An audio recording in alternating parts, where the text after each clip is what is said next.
Tere, hea tervislike eluviiside austaja.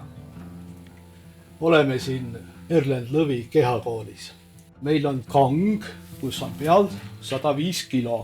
Oli 105 kilo pandud, kuna vabariigi aastapäev on lähenemas. Eesti Vabariik saab 105 aastat ja siin on siis kilogramm aasta kohta. Kuna ma ei olnud kükke suure raskusega tükk aega teinud, isegi mõtlesin, et äkki ei tule normaalsed kükid sellega, aga see on täpselt selline otsuse küsimus, et ma täna lähen trenni ja täna ma teen trenni. Kõik on otsuses kinni.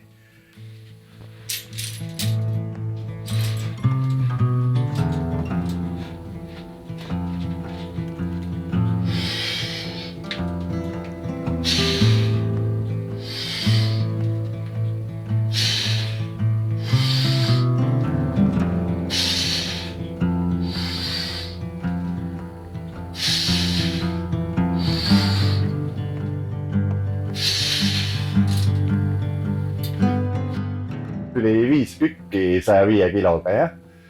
Isegi ei võtnud täiesti läbi, aga ma rohkem ei julgenud teha. Mõtlesin, et 5 loendamine on päris hea.